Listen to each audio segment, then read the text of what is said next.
Монгол улсын хөдөө аж ахуйн салбарт махны үржлийн чиглэлийн эрчимдсэн мал аж ахуйн цогцлбор ферм байдаг ч Сүү хувьцаат компани байгуулсан Сүү үржлийн чиглэлийн цогцлбор ферм ойрын 20 жилд байгуулагдаагүй байсан юм.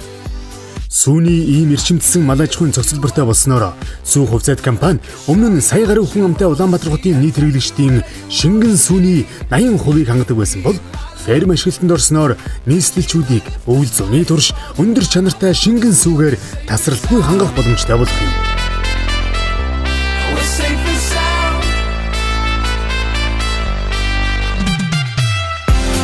Сүү хувьцаат компани дэргэдэх Макс Агро эрчимдсэн мал аж ахуйн фермийн оруулж ирэн Монголд нутагшуулж байгаа Голштейн үйлдвэрийн гунжнууд нь сайлын 305 хоногтой 7500-аас 14000 литр сүү өгдөг өндөр ашиг шимтэй сайлын үнэ юм.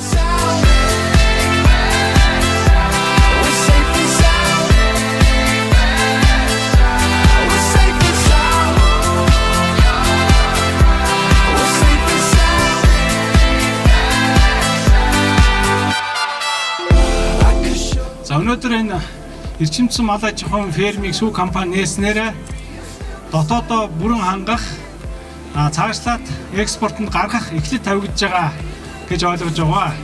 Энэ арга хэмжээ, энэ хүнсний аюулгүй байдал, хүнсний хангамжийн асуудлыг одоо сайжруулж энэ том бүтээн байгуулалтыг хийж бүтээхэд оролцсон бүх хүмүүсүүдэд бас баярлалаа илэрхийлж байна.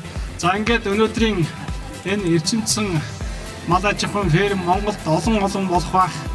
Тэгээ та бүдийн аз хэмэр одоо буян заяа бүх юм чин сайхан байх болтоо гэд энэ фермийн ажиллагаа албан ёсоор нээснийг мэдгэж байна.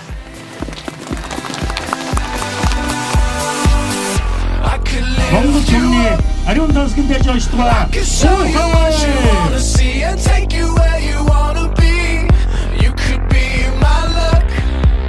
Макс Агро эрчимдсэн мал аж ахуйн цогцлбор фермийн бүхий л үйл ажиллагаа компьютерлсэн сүүлийн автомат хоногт хөрөмжөөр тоноологдсон юм. Ингэснээр үхэр нэг бүр хоногт хичнээн литр сүү өгч байгаа. Сүүний тослог, уурагт нь өөрчлөлт орсон байдал, үнэ ямар нэгэн өвчнөөр өвчлсөн эсэх, хижээлэн тохирч байна уугүй юу? Хээлтүүлгийн үеийн хизээвэ гэх зэрэг бүхий л мэдээллийг архивлан төвлөрүүлж, тэрхүү мэдээлэл тулгуурлан фермийн менежментийг хийж болдгороо давуу талтай юм. Эрчимдсэн мал аж ахуйн фермийг Сэлэн аймгийн Мандал сумын нутагт байгуулахын өмнө фермийн удирдлагууд олон талын судалгаа, эрэл хайгуул хийсний үр дүнд энэхүү нутаг дэвсгэрийг сонгон үнэний фермээ байгуулсан юм а. Учир нь фермийн дэргэд 700 гаруй га талбай бүхий тариалангийн талбай байдаг бөгөөд энд малынхаа хэрэгцээд дарш ногоон тижээлээ бэлтгэн үйлдвэрлэх бүрэн боломжтой. Мөн хөрсний үржин шимийг тогтвортой байлгахад шаардлагатай биобордогооч үйлдвэрлэх зорилгоор Мандал сумын нутагт эрчимдсэн мал аж ахуйн фермээ байгуулсан юм а.